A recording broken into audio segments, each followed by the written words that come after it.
are live. What's up, everybody? Hey, we are live on location in a basement in Dallas with Brody Thomas, a podcaster, filmmaker, and fellow Story Hive alum. Entrepreneur, man of many talents. What did you just say before the camera? A Swiss Army knife of creativity? Yeah, that's what I've been called before. You know, a little bit of ADHD kind of gets everyone going all over the map. I do whatever keeps me busy, and sometimes that can be a little bit of everything, you know? Awesome. Movies, podcasts, doing live streams with you guys, you know? Making some T-shirts, stickers, whatever keeps me out of trouble or gets me into more, you know? However you look at it. There's a lot of stuff going on. Yeah, it's been keeping me busy. It was right around COVID. So before this, I was in construction. And then right around end of COVID, the first year of 2020, I kind of was hitting this point where I was frustrated with if I wasn't getting the hours that I wanted with the job I had, and I didn't have enough money to go out that weekend or even pay a bill or something, I felt trapped in the sense that I couldn't make that money. Sure. So around that time, through some other facets and stuff, I had a buddy who had bought a Cricut, which is the machine that actually cuts the vinyl decals and stuff, which started the whole realm of this. Yeah, not the bug, the bug. CRICUT. Or the British sports game. Exactly. Yeah. So there's a sticker. So I bought that. And that really, the first weekend was I needed like $200. I knew it was for rent or something. And I threw out an ad on Marketplace, and the market's not where it was. Like everyone's got them now, but at the time I was pulling $300-$400 out of thin air in a weekend. Like it just was like electric. I got this, like suddenly it was like, this is what I want to do. And that kind of entrepreneurial spark kind of just rolled into everything. Started doing the stickers, that led into T-shirts, and then right around the time I actually started working on set professionally. That's how I met you. I got into doing hats and different things as well, and then that's kind of forayed. And then one of those things where during COVID, I'd kind of taken a shotgun blast for like this. I was trying to do some YouTube stuff, the stickers, and then kind of hoping that maybe something would work out. Well, everything's kind of worked out, so I've kind of been in this crazy, like trying to keep everything on track. And then last year we got that Story Hive grant, which was just like poured gasoline on the whole situation, like easily 5 years ahead of where I'd want to be videography wise. Like eventually I'd like to direct and kind of do our own stuff. And that's why I've kind of turned what this was eventually, or used to be my sticker lab and stuff, like all the tables and stuff in here. I thought you wanted to rule the world. Well, that's the end game, you know. Yeah, okay. It's always kind of been my vision board, you know, just take it all over. Yeah.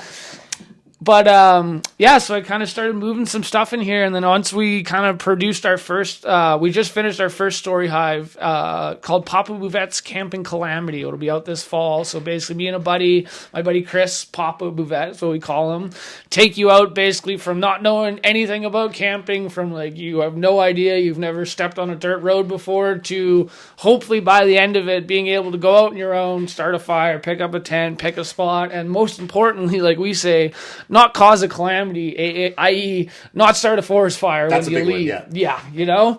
And it's a lot of this stuff we thought when we grew up, we were like our grandpas, it was kind of ingrained. We had Boy Scouts and stuff, and a lot of things, it's kind of getting missed these years. Why did you want to do a docuseries about camping?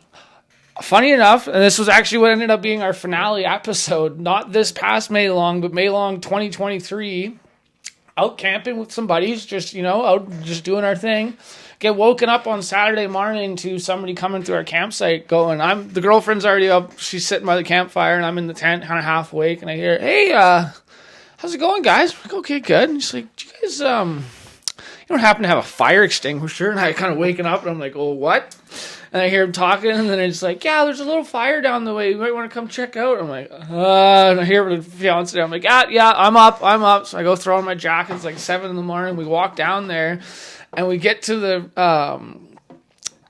spot, and about 100 feet down to the water by like 350 feet is just scorched earth. Like somebody had started a fire where they shouldn't be in Harrison Lake, right up the Forest Service Road. We're about 25K up. There's no, it's about 15-20 minute drive just to service, let alone getting actual forestry or fire out there.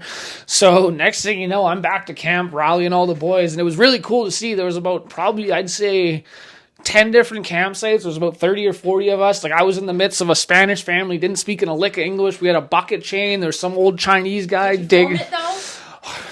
This is the thing. We went back and tried to recreate some things, but it was so, like, the fire was going. We were all, like, I'd say, I don't think we went to bed till 2 or 3 in the morning. Now we're woken up at 8. We're all just sweating like I am now, just going up and down this thing. But we ended up saving it and fighting it. By the time forestry showed up hours later, they were kind of like, you guys kind of did a great job. You know, it's like not ideal. And that was kind of the thing. Buddy had wanted to do a bushcraft episode, and then I heard the Story Hive grant come, and I was like, well, I don't know, man. This was kind of a crazy, like, you know, I always grew up in BC with forest. Like, unfortunately, it is a part of our life growing up around here, but I'd never actually seen one. Like, the undergrowth was what blew me away. It was like, you have a tree sitting here, and then there's 50 feet, you don't see a single anything, and then over here, just out of the ground, there's fire starting, and it's the root system and stuff would catch fire and go across. It continues throughout the winter, too. Oh, it's crazy. Like, it was crazy, and like forestry said, if we hadn't done the work that we had done, and then, like, Harrison Lake could have gone up, you know? So, like, even when we were camping there this year, when we shot our docu-series, it was like, if we hadn't have done what we had done, we don't know if we'd even be here to tell you guys the story right now. So, you know, and that was a big thing for us. That was just like, and it was there was no excuse for, it was a busy weekend, there wasn't a spot, but the spot, like, it's just, there was a bunch of underbrush, it was right beside a tree, and they left a fire there overnight, and then it just starts, you know, it's easy as that, you know, so we just thought, even if one person takes what we've shown them and can have a smart fire, that's one less chance of a forest fire. And the less forest fires means a better summer for everyone. Absolutely, you know? Like, we've been lucky this year, thank God. Like, this rain so far, keeps and up. Yeah, the rain's been pretty good too, yeah. Yeah, so I'm hoping. It would have been great footage. I'm glad you have that characteristic in you that you say, screw the footage, maybe let's just save some lives.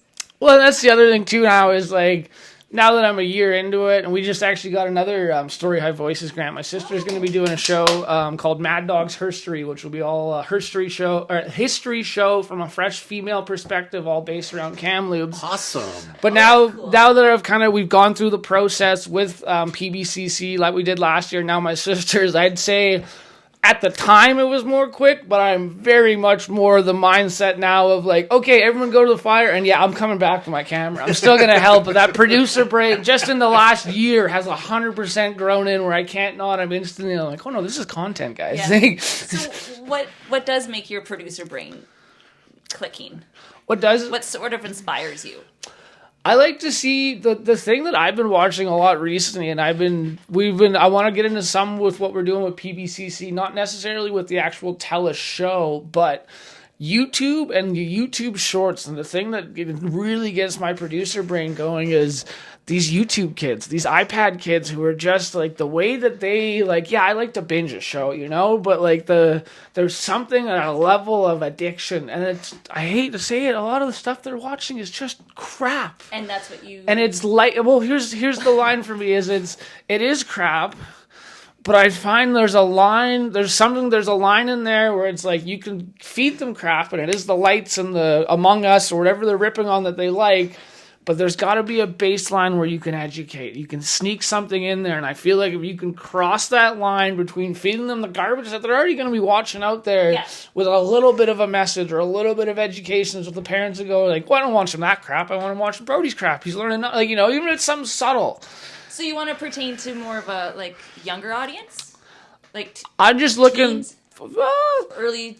I'm kind of feeling wherever I can go to kind of make this thing pop. I'm in a testing period where like even with our YouTube right now, we have one.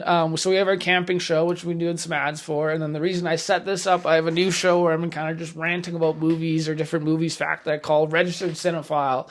Then we've got another one that I do with my buddy. Do you ever meet Xander in Kelowna? Big guy, grip. Sounds familiar. Cook guy. Anyways, he's awesome. He has a cooking show called Xander in the Kitchen on YouTube. So me and him have done one where it's actually the weed-based cooking show called Chops, and we go back and forth. You know, that's so that's awesome. But the weird thing is.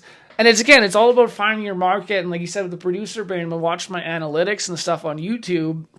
And weirdly enough, the Chops is not doing that great. The movie stuff's starting to pick up. But then last Father's Day, my father-in-law was in the Salmon Arm Demolition Derby. So I went out there and just with the girlfriend's iPhone, we were there. And again, producer brain was like, oh, this is great content. I want to see it. I want to show my buddies. So I filmed the Demolition Derby. Well, those videos are doing great. Well, the funny thing is now is that those videos are doing great. That my demographics for most of my YouTube is men 65 plus, but they're not too interested in me rambling everything about else. movies or Yeah. So it's kind of feeding that. And everyone says the niche down, which I do want to do at some point, but I'm kind of like I don't know what's going to work or what's going to take off. So I'm kind of just throwing it all under the one umbrella of my same like real recent YouTube channel, and we'll see what takes off. That's the same thing. You never know what goes viral. Hooked girl. Well, right, exactly. Whatever. You have no idea. It's a bit of a lottery win when you do get a viral video.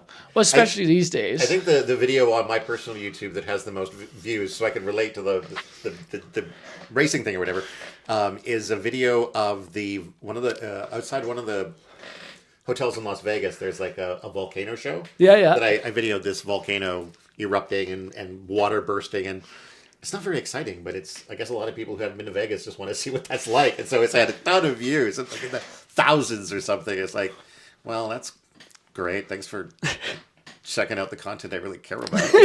Yeah, same with like my aunt.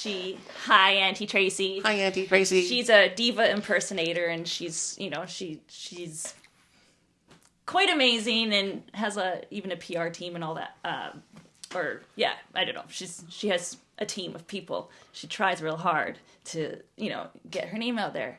Meanwhile, my dad just makes a big metal thing for his car. He films it with his cell phone, and he gets so many views, like hundreds of thousands of views. And she has costume changes and lighting, and it's just you never know what will hit.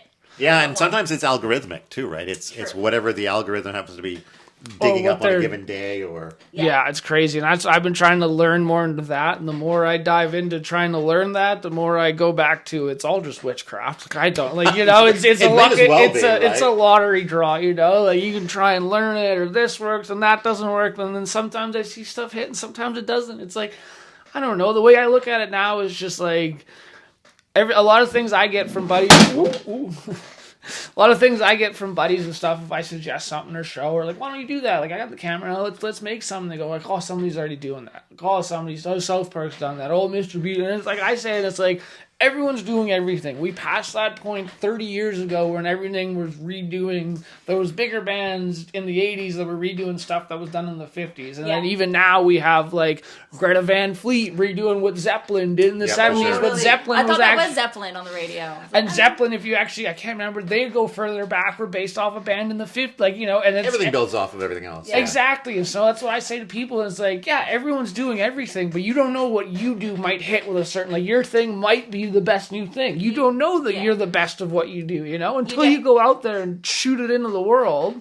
You definitely need your own style intertwined. You need part of you in, because that is what makes it unique. Yeah. And also pulling references in, can't think of the word,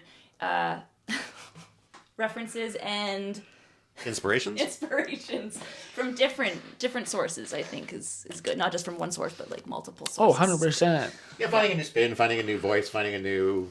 Yeah, I mean, I think, as much as you could say that like every story has maybe been told, I don't think it's true that every story has been told in every way.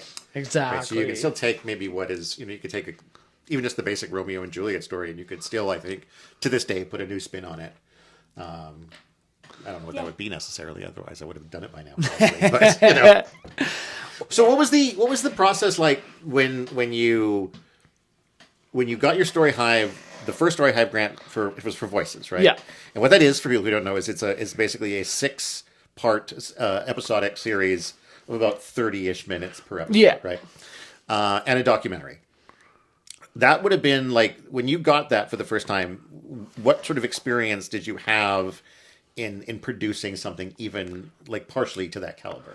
Oh, to that caliber, absolutely zero experience. Really no idea what I'm doing. So I had been working in professional sets for about a year and a half, almost 2 years at that point. MOW, what we call movies of the week. So Christmas movies, kind of like, quick little rom-coms, thrillers and stuff. So I had seen, but more so on the lighting side of things. I'm a grip, which is we handle a lot of helping the camera move around, helping the lighting guys rig up stuff and that kind of things. What's this thing, Brody? That is a C-stand that we actually got from our first Story Hive grant. I got a couple of those bad boys. And hoping to get some more grip gear here. But so basically... Make sure that this seat's in there, 'cause otherwise you're going to frame yourself out of it.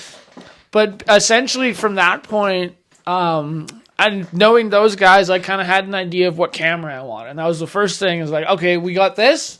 I need a camera and I need a computer. And then we got those. And then it was like... oh, wait, no, I need batteries, I need microphones, I need this. And then it just kind of started snowballing. And that first, month or two was just this whirlwind. I was a kid in the candy store. There was Amazon packages coming every day. And I'm like, what new present do I got today? And I'm opening up all the toys and I'm building it. And then we got everything. And I'm sitting there going like, I have no idea how this camera works. I have no idea how to put this together. So I'm watching all these YouTube videos and stuff. And I will say I kind of had the idea, and I knew there was things that were going to be hurdles when we did it this way. But my idea was, instead of taking the suggestion of, if you don't know, hire some people and budget some stuff, it was like I took every single cent and spent it on gear. Oh, wow. To force us into the situation where I had to learn everything. I did the cinematography, I did the sound, I did the editing, I did the producing, the ADing, everything.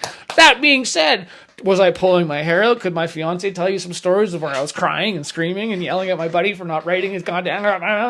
But that being said, I'm really glad that we went through it the way that we did, because now I feel much more confident as a producer in what I know for a fact I will part out now, and what I know for that I'm glad that I overcame the hurdles and taught myself, right? Yeah. Like the editing, which I liked doing before, but I came from like Windows Movie Maker and Pinnacle, cheap $100, $200 programs. I'd never played with a Premiere or a DaVinci or a proper program. And I'd been doing lots of stuff with my phone with CapCut for years, reels and kind of memes and stuff, right? But when DaVinci was a whole learning curve like no other. But when that was one where I knew, as much as I pulled my hair out, there was one episode which actually was our first episode that we owed as our tester, and then they sent back the things that we needed to change. But that one episode, probably by the time I got out of the editing suite, took up about close to 250 hours. Oh my god. On one episode. But that was the first one. That was the first one we edited, and that was also the last one we edited, because it was the one where I had to learn. We forgot a bunch of logos, so I had to learn. I'm really good blurring those out. Yeah. I'm really good at blurring those out now. I hired Todd. The coloring was a nightmare for me. Again, that's something now on the back end that I have a colorist. I have some that I'll do a little bit on my own, but if I really want it to be pristine, I got somebody for that, because that was something that was too much of a learning curve. Yeah. But the blurring and the coloring and the sound, and then that messed up, and then I do the one and it would not, and not knowing the process either, I did all the blurring, and then I tried to put the LUTs in after, and then it was only DaVinci was only coloring the spot that I had already blurred, but I didn't know, it was a whole editing nightmare. But the rest of the episodes were only 30 to 50 hours. There you go. After that one was 250, and now I'm comfortable with that. But like I said, it was a very big process. But I had no idea what I was doing going into it last year. And this year, that's too. Already, we were down to the last minute on extensions on, I think up until our last episode went on May 15th, starting from about the end of March, we shot every single weekend to try and make that deadline, because we were so behind. We didn't get the money in time for, and then our show was all camping too, right? So it was all based exterior, outside. When we get the gear and we were losing time, losing daylight, squeezing in September, October. And that's not even camp season. I'm still trying to figure out how the camera works, make sure the sound, so anytime we even did get the time to shoot anything. By the time I get back to the editing suite, I'm crying because I have no idea. That's why this thing only came in, I think, episode 4 or 5. And I was I don't know how I didn't have that the whole time, because we'd get home and I'd just have here's 800 files. I have to go through and remember which ones are the good one, label them, try and work. And it was a nightmare. But and again, try to sync video clips if you don't have something like that. To just sync it based on mouth movements.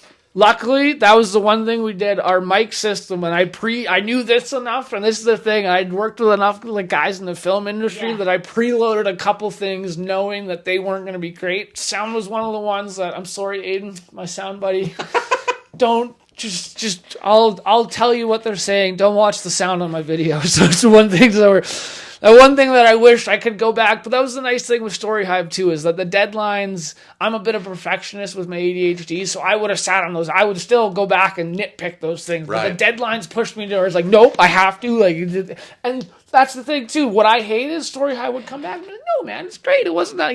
This could be a little bit better. So it helped me with. That end of things. But yeah, no, the sound I made sure recorded right to the camera. So that the sound files were baked in, but we didn't have a boom mic. It was all just, like I said, knowing now the sound will be a lot better with my sister's show. It's that first process. But I don't regret going through it that way that we did. As crazy as it was, as much as I was hair pulling and going a little gray at certain points, I really think that was the best possible way we could have done it, because like I said, I'm now much more comfortable in what I'm willing to bring people in on and what I'm not, right? Like lots more confidence now. Exactly. Like I've always known I wanted to be a director. Like that's kind of my end game. Being in the grip and lighting side of things on professional sets, I was kind of leaning towards like, oh, maybe I want to be a DP.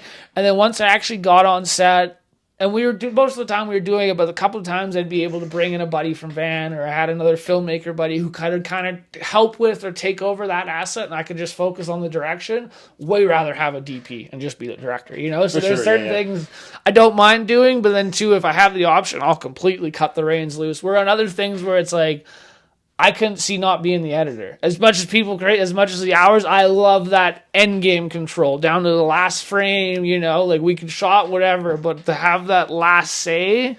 It's not even so much the last say. To me, that's where the ultimate act of creation for the thing happens. Yeah. It's in how you assemble it. And it's interesting, if you look at different edits of a film, sometimes you can really see examples of how you choose to edit, what you choose to cut, can completely change the tone of a story. Oh yeah, and that's why I, much like you, I like to be in the editor's chair for a project that I'm working on. I've seen just funny examples of like the show Friends, but they edited it in a dark way, and Ross looked like a serial killer, and it's just that's the power of editing. It's just changed. Or they took out the laugh track. I was just about to say that 70s show is a great example where they take out the laugh track and it's like it completely changes the mood of the show, because the things that don't come off, they're kind of sarcastic or offhanded comments. What's funny is that the laugh track is going like, oh, he's being sassy or something, it's the style, but you remove those laugh tracks, you realize like they're kind of being pretty crass with each other like all the time. Like nobody really smiles or like the laughs are the laugh track, It's convincing you that it's like the crowd convincing you that you should be laughing, and it's not even a real crowd half the time. It's bizarre. Yeah. There was a thing I was going to say to follow up on that, and I forgot what it was. Yeah. In terms of, speaking of that 70s show, though, that 90s show, just leave, in terms of laugh tracks, I tried so badly. Whatever that we went through that stage of comedy and society, that it's dead. It's over. It's not, I've had a couple people try and watch it. I watched the first episode, and it feels so forced, which is weird, because I can still go back. That 70s show is still one of my favorites, but it's like they missed the mark. It's like if you'd done this 15 years ago, we might have been riding the line. But like 2024, like it's not the... That's why like The Office or Parks and Rec or like those mockumentary style TV shows, I think that's a different style of comedy. And yeah, there's no laugh track in it. It's just, you feel like you're there with them, and it's just funnier. I was reading recently on about MASH. And I guess that there were certain points where it had a laugh track. Oh, really? And which they fought against because it just doesn't make sense. The idea of a laugh track is built around the concept that you've got a live studio audience. And when you're filming on location in what's supposed to be Korea, where's all this laughter coming from? And then the only place that they drew the line is they said there could not be any laugh track in any of the surgical scenes. Which I think is a legitimate, call for that show. Like, even if you're trading jokes in that environment, it's still... I was a medic. Things can be funny. Trust me. Okay, that's right. But you don't need to have that laugh track to try to sell you on the humor of it either. No. And I think there's a time and a place for a laugh track. And I think especially now, talking about bringing new perspectives and new ways of telling stories. I think we could play with how laugh tracks are used, even ironically playing a laugh track on stuff that's not funny. But yeah, I think the time for it to be used in sort of the traditional way is maybe, and again, it's because it's got that connection to the live studio audience, right? It just doesn't happen anymore either, right? Yeah, we don't shoot shows like that, right? Yeah. Like that was a time where TV was kind of being shot under the pretense that it was like, you expected that you knew that it was a studio, where a lot of stuff now, the realism is what they're going for. Like, it's not like they're trying to sell you a show that it is a show. They're trying to sell you, no, this happened in whatever, this universe or this kind of thing, right? So, yeah, it's interesting to see just that whole transition of just how comedy, or like we were saying before the show started about horror. Like, it's not something my producer brain goes, not my thing, not ideally I'd watch all the time, but I'm trying to write something with my buddy now because I know that's something. I'm a comedy guy. That's what eventually I want to direct, comedies, that kind of things. But a horror is like, that gets our foot in the door, man. And if we can get a horror into a festival, and that's the other thing too. I've known guys outside of a North American mindset. Like, let's say we do a horror film and it bombs. All bombs in the States, bombs here. Well, who's to say that it's not the Philippines don't love us, or like it's huge in Brazil or something, right? And that's where maybe Canadians are scary to some people. Well, exactly, right? It just depends it's all subjective. I can see that. Some crazy Canucks. Lumberjacks. Keep them away. They're just going to keep apologizing. Sorry. But yeah, I mean, I think horror is definitely a big market right now. And you can see that in like A24 and Blumhouse or Blumhouse. They've actually just recently started producing horror video games. Okay. Which is cool. Like, they've got like 4 or 5 different video games they're producing in the horror genre. Each one has sort of a different look and feel, and it's really cool to see them taking, not this is anything that we're talking about, but just taking the same kind of approach they have to producing films, which is to say, sort of greenlighting as many a variety as they can, and bring that to the game industry as well.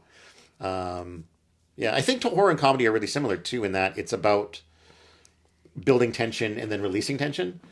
Obviously 2 different kinds of tension, but I think that's why you can see a lot of horror movies do have comedic elements. You have those things where you build the tension, you build the tension, you build the tension, and it's a cat that jumps out at you, and everyone's like, ah, ha, ha, ha, ha, ha, ha, and then the killer stabs you to death. And that's the fake out. But yeah, they both work, I think, in similar ways. Yeah, it's the wind up, right? And then it's just interesting to see, and like you say, that a lot of comedy, I'd say, is now coming through almost more through the horror genre, that we're not getting just straight up comedies. We're getting some darker kind of twisted stuff, or like weird, what was the one that just Blood in the Honey, the Winnie the Pooh horror movie? Oh God, yeah, Blood and Honey. They just released Steamboat Willie just got released in copyright, right? So they're doing one with him now, and like, all that kind of stuff where it blurs the line. Like, it's a horror, but like, you're going to watch Mickey Mouse murder him, it's not like Texas Chainsaw Massacre where it's just scary. There's a little goofiness to it, right? Yeah. You're laughing at it, but I like the mix of genres, or almost like two different sides of the spectrum meeting. I think it just creates something really unique. Yeah. So that's something that I'm working on right now. I don't want to give too much away, but so I met Kelsey working in Christmas movies, mainly MOW kind of stuff in Kelowna. So I had the thought, so much of the crew, there's definitely, you would get the film people who have done it, who would love it. But I think in a bigger concept, I love the idea of a Christmas movie, but under the pretense of, I love the fact that Die Hard's a Christmas movie. Yes. I love the non-traditional Christmas movie. But the thing that I've always thought is, other than a Die Hard, no one's really taken it at a realm of, I'm making a Christmas movie for the dudes, for the guys. So here's I called it Cult of Christmas. So it starts your normal, typical Hallmark. She's at the Christmas fair with a friend. She steps off to take a phone call. Doug is on the other end, and it's, oh my God, Doug, like, you didn't make it down here, like, you missed the Christmas tree lighting, I don't even think you care about me or Christmas, I'm staying in Maryville, and boom, hangs up the phone. Well, then it cuts to Doug, And Doug's actually a pretty hardworking guy. He's buried behind his desk. This is the third year in a row that Doug's been dumped by these Christmas girls at Christmas time. And he doesn't. So he goes to the bar with his buddy, and they get drinking. And his buddy Eddie, being his good friend, gets him hammered. And Doug starts going off. He's like, we're gonna drive down there and give her a piece of her mind. And then Doug blacks out. Well, he wakes up in the car, and his Eddie, being his good, happy-go-lucky friend, has driven him down to this town, and they're on the outskirts. So long story short, they end up going to the town, and there's this whole Christmas cult thing, and it turns into basically this whole Hot Fuzz thing, where I call it my Hallmark revenge fantasy, where basically this is for all the people who don't like, but I've written it as like a trilogy, and my idea, though, is like, this is the Christmas movies for like your wife makes you watch Hallmarks every summer, and he's like, God damn it, I'm putting on Brody Cult of Christmas, but I feel like something like satire. that. It's definitely Exactly, 100% satire. Yeah, like I I said, satire. and I feel like that's, and again, we had Scary Movie and all that stuff when I was younger, growing up. Airplane, and all this, and there's this gap again of just nobody's really doing this, but I feel like there's a want for it. You look at everything on TikTok, everything on Reels is a parody. It's them lipping off a artists or making fun of that movie. Like, that humor is there, it's present, it's just not translating to the big mainstream. And I feel like if someone can bridge this gap right now, is going to be a millionaire in the next couple of years. I think that's a really valid point, because I think, I spend a lot of time, probably more than I should, on TikTok, and a lot of it's just flipping past stuff that's garbage, but there's a lot of really interesting, like, experimental comedy, experimental narrative being done on there, and it's so restricted to the short form.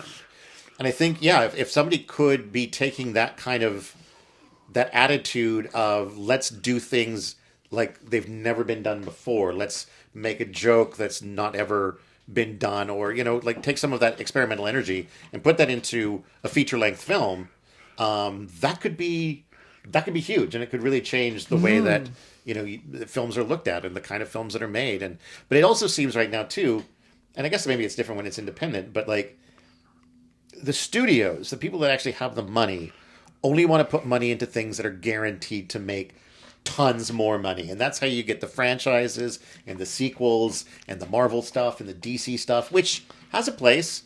I'm a Marvel nerd. I like watching Captain America beat guys up, but I don't need that every day. Well, it's just that it's too flooded. I'm a diehard Star Wars fan. Happy for the ones that have been good. Andor, shout out, first 2 seasons of Mandalorian, great. I had my quarrels with Ahsoka, but it was pretty good overall. But then we get stuff like The Acolyte. Oh, it's so bad. It's just a wash. Like, it just feels like you guys are like, it's just like you're taking a start, and it's like, it's not. And it's, if we didn't have things that were good, if they just came out, and like you said, no substance.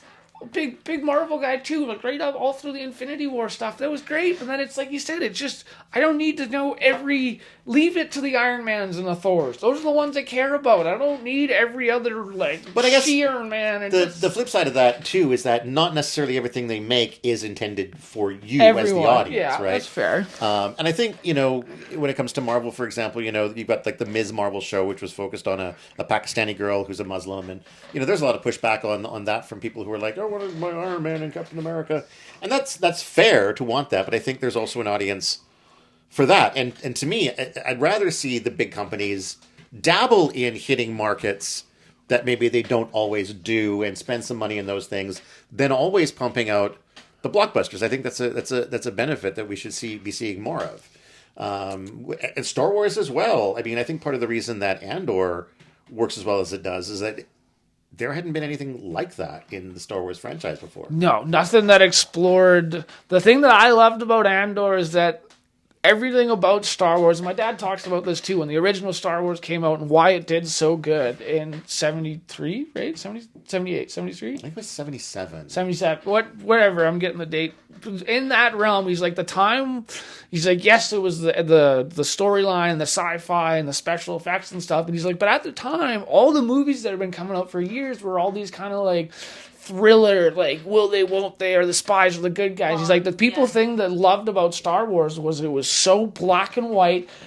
Empire, bad guys. Vader, bad guys. Skywalker, Jedi, good guy. And he's like, there was nothing at that time. And that was the thing that Star Wars rode for so many years. But the thing that Andor did so well was they showed us that, yes, Empire bad, rebellion good, but they go, they're like, no, but it's a rebellion, man. There was a lot of blurred lines here, we're not talking about it wasn't as black and white. Black and white as there was a lot of yeah. deeper stories. Like one of my absolute favorite lines in anything was I can't remember the actor's name. He just played Baron Harkonnen in the new Dune. Oh yeah. But he's Stellan Skarsgård. Stellan's.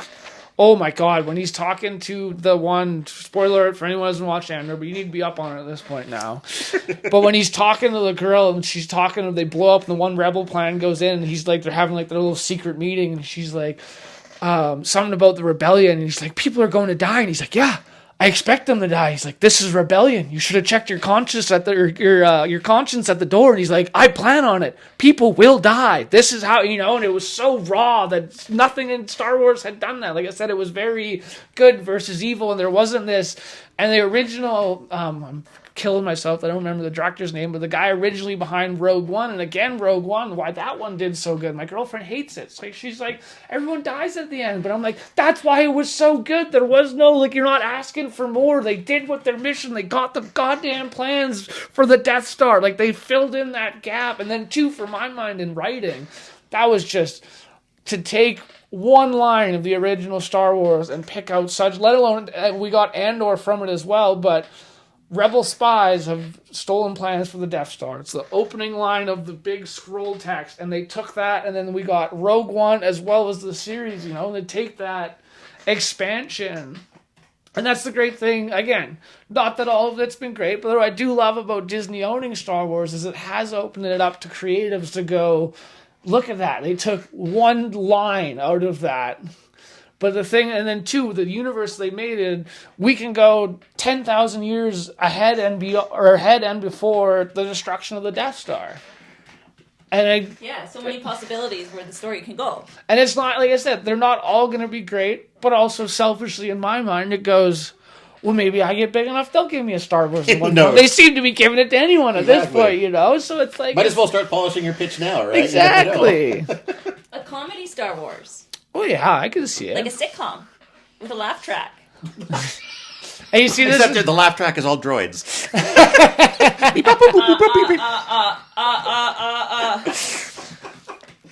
My thing I love to make... I'm yelling, holy moly. It's okay, I'll keep the mic further away. I'm a big nerd on like satire infomercials. I don't know why I just get little silly ideas for making infomercials. I love that stuff. Yeah, like an Alexa, but it's a knockoff brand and it's cheaper and it's called Dyslexa. And every time you try to order something from Dyslexa, it just gets you something garbled and not what you wanted. That's actually a pretty good bit. I like that. See, I always thought that too, but my cousin's name, and oh god, like could not have been, the poor girl just turned what I'm going to be turning 30, so that'll make her, she just turned 18.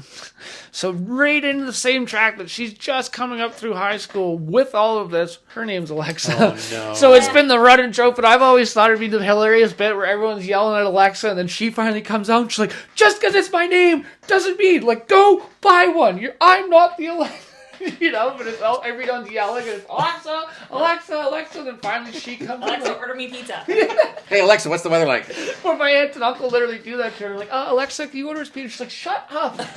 Alexa, what's the weather like today? It's like, I'm not doing this, you guys. I would be like, shut up. That would be, I wonder what you could charge to be like a live Alexa like that.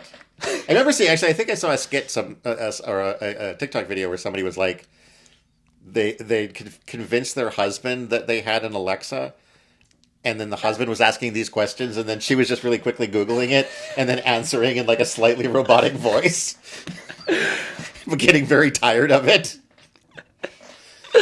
Oh yeah, well, I love that kind of stuff, right? Either that where you're like you're messing, or like when me and my buddies had the little Google Homes. Well, we both lived in the same kind of apartment. They were like townhouses, and we were across from each other. And we're over at his house one day, and the wives are over at our place. And we're sitting on the couch, and he's like, oh, wait. He's like, I haven't shown you this. I'm like, what? And he's like, I figured this out the other day. Well, you could hook up. We were like within Wi-Fi distance. So you could hook up to their Wi-Fi where you could broadcast through the Google Home. So we'd record a message, and then you could set the volume. So we'd set it. So we'd like, or something like that. We're like, get off the goddamn counter. Like, what are you doing? So they'd just be sitting there, and the speaker would just full blast just start yelling at him. You'd see when we're watching through the window, see the blinds going all over the place.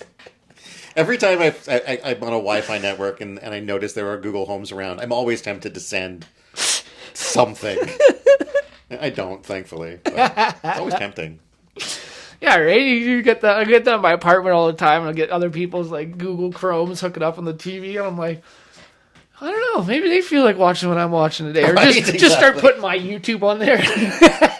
That's a good guerrilla marketing, eh? And I get where I'm living, the upstairs people frequently try to send things to my TV, and it's like, stop it! In the middle of a video game, and suddenly switches to a movie, and it's like, switch it back, and I'm dead. Well, the first time I remember I first got mine, that was happening with a neighbor, and I thought it was a ghost or something. I'm sitting in my apartment, cooking, just gotten up, and TV just turns on, and starts playing rugby. It's probably a ghost. Well, it just starts playing rugby, and I'm like, that's kind of weird. And I go to my TV and I turn it off, and I turn around, and it turns back on. I'm like, okay, like this is weird. And then I'm like playing with it, and I turn it back off, and it turns back on. And I'm like, what the hell? And then finally, I'm like looking at my thing. My neighbor knocks on my door, and they're like, hey man, like there's something going on with your TV. I'm like, are you watching rugby? And he's like, yeah. I'm like, you're hooking up to my Chromecast. And he's like, oh. The first like 20 minutes, I'm just every time I walk away, rugby keeps turning back on. I'm like, what the hell? And finally, the neighbor, oh, this makes so much more sense than the TV's a suddenly rugby addicted ghost. See, real life experiences, that is also an inspiration for me too. That sounds like a movie. Even crummy hotels. That inspires us to make a horror movie. Sorry, I cut you off. No, I like that. Yeah. See, I've always thought too, I like like we were talking before, like I like the horror, but not the little bit of a comedic, but it's still a horror. Like I was just thinking so our camping show, one of the characters we have is Barry Brown Bear. So we got an Amazon, it's a hilarious like Amazon cartoonish looking bear costume, and he comes out and teaches my buddy about bear safety and animal safety and blah, blah, blah. Awesome. But we still have the costume, and I've been thinking about all these different, because the costume's just hilarious. Like the mask, I'll show you a picture after, it's so good. It's not here? Actually, it might put it on. We have time. Todd will sing while you put it on. It might be in my car. Let me finish the thought first. But I was thinking just recently, because the Horror Fest in Kelowna, I want to try and do something this year for Horror Fest in October. It's like a little OSIFs, the Okanagan Society of Independent Filmmakers, hosts it every year, and it's like a little short film festival. And you can win a camera pack or a couple $100, whatever. I just want the clout. But I was thinking, I was trying to come up, because like horror's not really my thing, and then I was thinking this Barry costume, and I was like, oh my god, I got a great idea. It's a bunch of hunters at a cabin, and then the bear's hunting them, but the whole time the bear's the guy in the bear costume, so they're thinking that it's somebody like messing with them. But the big plot twist at the end is the last hunter's all thing, and the bear's getting right in his face with a bear mask, and then you see the bear pull off the bear mask. And this thought, actually, I was going to reach out to you and your CGI, was I thought the hilarious last kicker of the whole thing is he pulls off the bear mask, and you're thinking of dude, and the last shot is an actual like drooling real bear just coming into the guy's face, and then it just ends. A real bear wearing a bear mask? Well, the whole movie is the guys in a bear costume killing them, and at the end, he takes gets off killed. the bear mask, and you go to think that it's like, you're like, oh, there's a dude behind, and then it turns to him, and no, it's a real bear wearing the bear costume the whole time, looking like a human. Nice. I like that kind of like, just anything with a little bit of a twist on it, to give it that little comedic. Yeah. Why don't we talk a little bit about your podcasts? Okay, so how did you get into doing that? Just kind of recently. I'm just kind of, like I said, with this getting into the producer brain, with getting the PBCC going, and like I said, that kind of poured fire on the fact of things that I was kind of in and out the door of when I was working in film, and now we have the camera, we have the microphones and stuff. I kind of have this mindset of, why aren't I doing it? Yeah. So I love movies. Obviously, we've been rambling about Star Wars. And Absolutely. everything. So one of the things that I've started is my show called Registered Cinephile. When you love movies and TV this much, they put you on a list. That's a good concept. I like it. So yeah, it's kind of been just little short form YouTube episodes so far, but eventually I'd like to take it into a full podcast. And then like shows like this, I've been talking to another camping podcast on the coast, and we're like, my ADHD brain just loves to ramble, and my fiance's kind of sick of hearing me do it. So looking for other people, and especially on the internet, that I can go spout my BS too, you know. So, and I just kind of like it. I like the concept of being able to have a platform, not only be able to talk to people, but meet new people with different perspectives and stuff and bring them too. So eventually I'd like to get into, I always loved, not the hate that he gets today or everything, but the old school, what Joe Rogan was back in the day. When he started, what was always interested me was one day he'd have a comedian on, and then the next day it was like, oh, here's a sleep scientist who's going to come talk about it, and they're like, oh, here's Neil Blomkamp who directed District 9, or like, oh, here's that, like, you know, so it was always kind of a random person on, but you learned there was so many different facets, and I would love to get to that point where I kind of had a show where I can do that. Too. Yeah, exactly. And just willing everybody in between, right? Yeah. Like, I would love to just kind of get to that point of being able to interview whoever about whatever, you know, you want to come in and talk about something, because I just love meeting new people, new perspectives, that kind of stuff, right? Like, especially these days, like, everyone's got a story to tell of something. Anyone who's surviving and making it in this economy these days in Canada has something cool or something kooky going on, right? So, everyone has some crazy life change event around COVID. Because everyone rolls around, oh yeah, and then COVID hit. Well, it was a catalyst, right, for a lot of people who were on the edge of certain things, and then you got so cooped up, and it's like, well, like, what if that, you know, I kind of had the mindset of just like, I'm sick of not doing what I want to do, right? Like, I came from construction for, 10 years, but I've always wanted to do film and stuff, so I knew, and it was always kind of chasing my tail to get into it, and COVID was actually, let alone not just the stickers and things, but COVID was actually, funny enough, 2 weeks before COVID, told my fiance, I was like, nope, I got to chase this film thing. I'm moving to Vancouver. I booked a bunch of courses and stuff, was like already going to go stay on my buddy's couches. And literally that was a week and a half before the world shut down. And then the world shut down, and I had a job at the time, and they were going to keep me going. And I was like, well, we're going to put this on the back burner for about another year, you know? But it was that driving force, and I started making the money with the stickers and stuff, and I got to what I call now the mercenary mindset of it. It was removing myself from the idea of a Monday to Friday, 9 to 5, you know? Having that, like, oh, the check comes every 2 weeks. Like, no, like, I make my money every day. Yeah, it's stressful.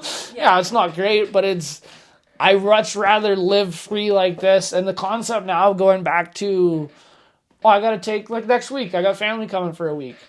Oh, you can't take that off. John's got that off. You can't, you got to wait till next. Like, no, man, I can't. Now that I'm removed, as crazy as this check to check life is, or not even check to job, like the mercenary, I'll never go back to that. And film and Story Hive are like the big, and then the podcasting too is just, it's a catalyst to be able to do what I want, as well as help other people. You know, like I said, I got a lot of buddies now with the Story Hive too that were like, oh my God, you know, I didn't think we were going to get it. I didn't think this was all possible. Now we've done it, and it's like, hey man, apply for it. Go and do it. Like, they gave me a freaking TV show. Like, me and Chris, you know, they just paid us to go camping for the last 6 months, you know? Like, yeah, there was a lot of other work on the other end, but on paper, yeah. You know? That's the thing. When I first applied for Story Hive as well, I was very much like, I'm not remotely qualified to do this. I've shot a couple of short films on my phone. That's about it. Like, but you know, until you try, until you put the application in, you really don't know. And you know, they've been fantastic to me, and I'm sure they've been fantastic to, you know, yourself and other creatives. Yeah. We love you, Telus. We love you. We do. Anytime I find somebody who has their like TV package through TELUS, I'm always like, thank you for your support, because it's because of people like you that money goes into my pocket for stuff like this. Yeah. And I think it's really, it's such a great way of opening the door for creatives in BC and Alberta to get their initial experience, initial gear, 100%, to feel like they can do it. And like you were saying before too, the support that you get from them as you're going through it is just, above and beyond. They're Yeah. on your side. It's not like, I think you can listen to a lot of, filmmakers in Hollywood or whatever, they complain about, oh, the studio did this to me or whatever else. And that's not the experience that I've had with TELUS. It's nothing but support and kindness and to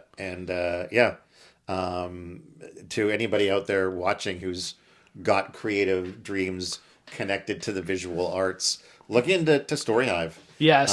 Some fantastic programs, entry level stuff. They've got stuff for creatives who are a little bit further down the path. It's amazing. Oh yeah, and the community itself, anything to do connecting you with it. Like I said, I'm 5, if not 10 years ahead of where I would be. And now, not only that, me personally, Story Hive has let me come into a part of our community where I'm actually able to now, I'm helping out, like I said, my sister. Yeah. She's a history major, but she's been working at the casino for the last, 3-4 years. Not really wanting to go back to university, doesn't really know what she wants to do. But now, like I said, we've gotten this every week. Like, we haven't even gotten the camera yet. And she's like, oh, I got this person. I'm talking to them, so she's fired up. And who knows? Like I said to her, and I was like, we'll apply for season 2 again. We didn't have time. But there was the other thing. They even came back to us after PBCC, and they're like, oh, you guys didn't apply? And I'm like, oh, I was helping my sister. And they're like, no, apply again next year, you guys, right? And it's just, like I said, even CJ, who's our producer in town, Dwayne and them, they got their start in Kamloops with Story Hive. Right. Like, I don't think we'd even have as much film in Kamloops as we have without Story Hive. Like, the programs like this are just so instrumental. And like you said, the support that from them, like the confidence I had, or even when I was talking about my shoulder before, and we were fighting due dates and everything. I was pulling my hair out, and I was so accommodating. Sat me down, had this big thing. We were like, "Oh no, Brody! Like, we don't want you to stress about your shoulder. Like, don't, like, please, like, this. We will accommodate you." And like, we're super good. Helped us move dates and things because we were like I said, the weather and stuff. We were fighting, and like, oh my god! And then even after the fact, my mentor Audrey, shout out. Yeah. Hi, Audrey. Hi, Audrey. She was like, oh my god, like, keep my number, like, an email, if you ever, like, even pass the program, if you don't come back, like, you have any questions, like, the level of support, and you said, compared to the studios or something, even one of the smaller ones we work for, is unheard of. There's nothing else in the industry like Story Hive that I've seen that is so inclusive and helpful, and, like, now I would say instrumental to the industry as a whole, because most of the independent filmmakers I know, the people out here doing shows and stuff like this, I'd say high 80% of us are Story Hive alumni now, and that's why I keep pushing my buddies. Like I said, I got my sister in. I got 2 more guys outside of me that I'm probably going to apply next year. We're applying for the podcast, another voices for PBCC, another voices for my sisters, and then I'm also working on a full doc that I'm going to pitch to, just to have this asset. To be under 30 in my mind, and by the fall I can say that I have a TV show on TV. It's just mine. Like I said, me and my buddy are still laughing about this all the time, like it's mind-blowing to think. And it wouldn't have been able without this program. And maybe most importantly, you own the thing you created at the end of it, which again is not something you're going to get from you might, depending on how lucky you are and how good you are at legal wrangling, but dealing with anybody else, they're going to want some stake in the ownership of it. And TELUS is ultimately, they're paying you to create it, and all they want really is the opportunity to screen it on their Optic TV platform before it shows anywhere else. Insane.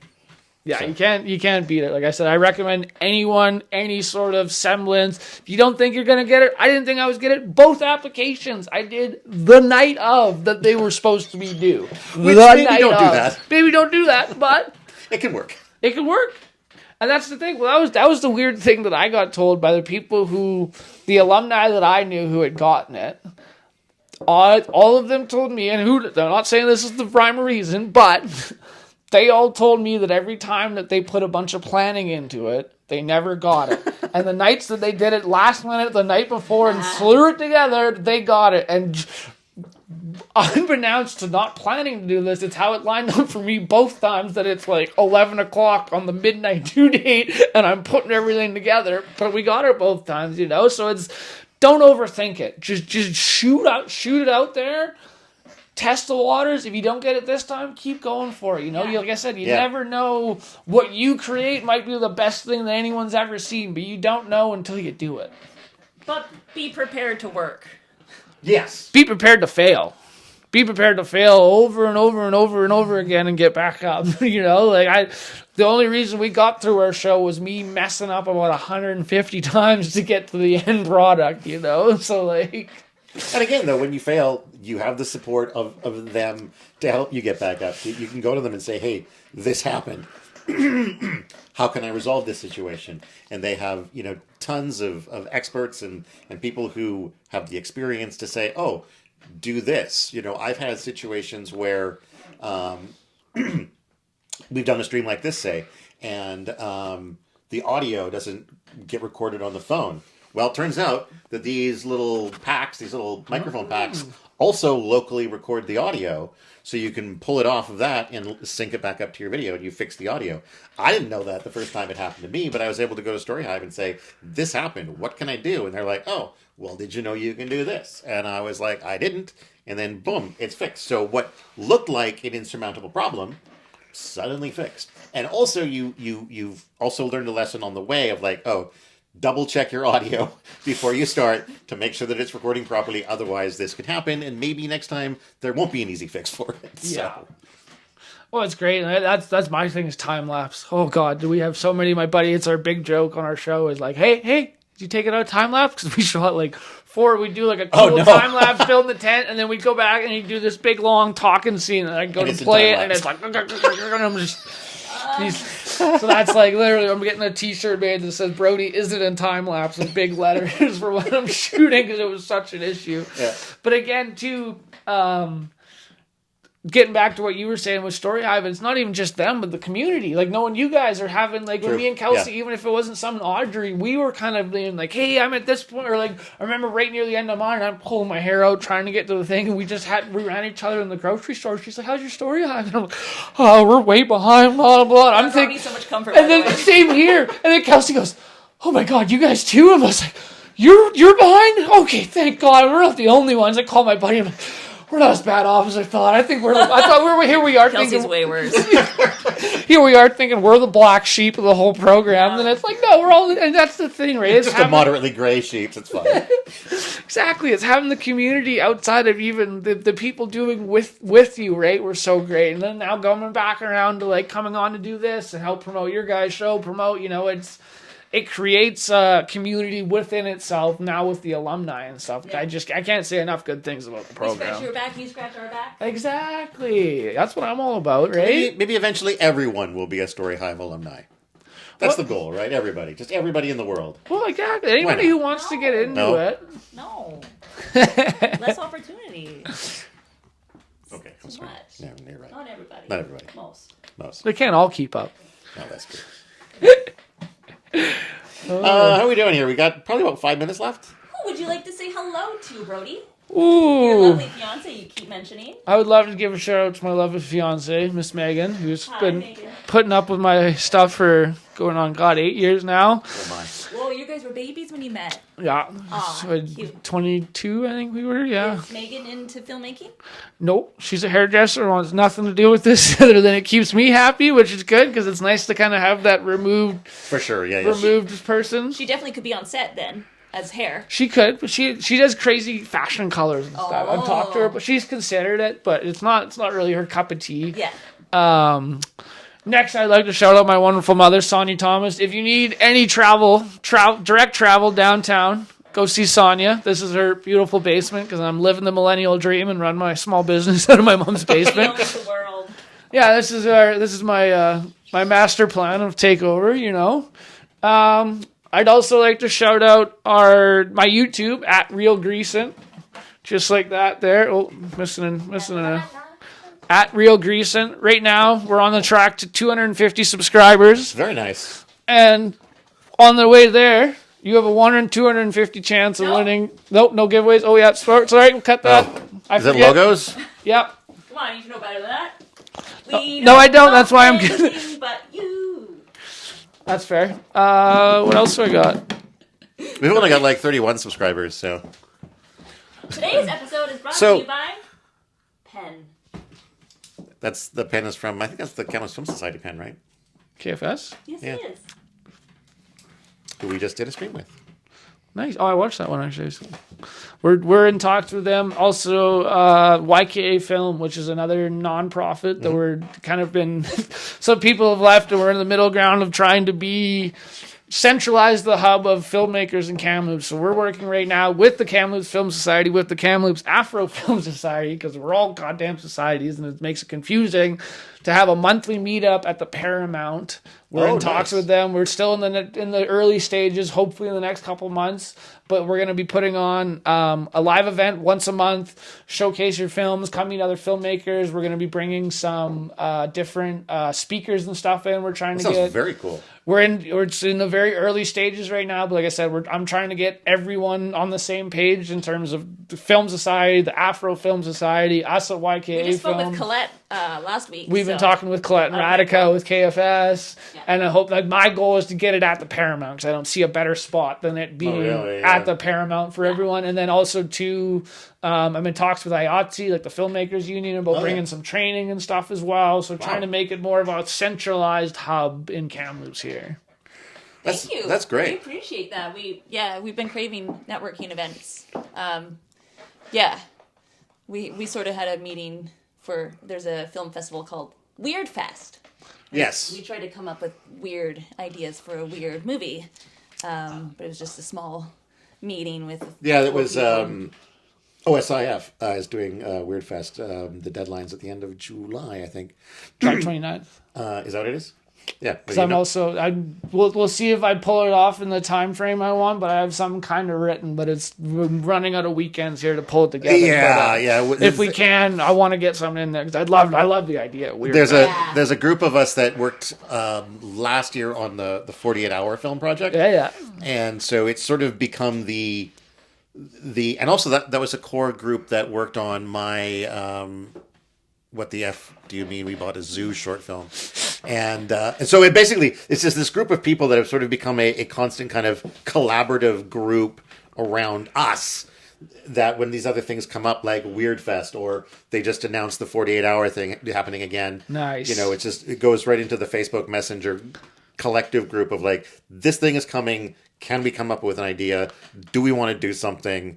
But it would be nice to have, access to a larger group of people to connect with and not always. I mean, there's nothing wrong with having your own sort of core, people that you enjoy working with and everything else. But I think there is room to have a larger kind of regular connection among the community of filmmakers and content creators in Kamloops. So that's really exciting that we're trying to. That's the thing. It's been from what I've gotten, from what I've seen, and from other people over the years, it is very fragmented. And not by anyone's own fault or anything. So that's my thing, is that there's a bunch of us who have all been seemingly trying to do kind of the same thing, but no one's kind of gotten everyone in the same room to be like, hey, we're all doing the same thing here. Why not do it together, kind of thing, right? So that's where, hopefully now I've been talking, shout out Daniel at Kamloops Afro Film Society. If you guys haven't met, you might actually want to reach out to him. He's awesome. Those boys are from Nigeria, I believe. Oh, cool. But they're super cool. They're like one of the big driving forces behind getting this whole meetup thing going, know. And then Terry Hadwin, film commissioner, shout out her as well. She's been a big help on that. And yeah, like I said, I just my goal is to get everyone under one umbrella. Because even when we had our meetings, it would be like, oh, are you guys like KFS or this and that? And we're all trying to do good, different parts, but I think we all need to get under one umbrella to be the resource that we're all trying to be. Maybe, yeah. Hopefully. That's my goal. Yeah. Yeah. Hi, Grandma Bobby in Vancouver. Hi, Saya. Hi, Mom and Dad. Hi, Mom and Dad. Hi, Mom and Dad. All right, I think we're done. Okay, bye. Beautiful. Thank you.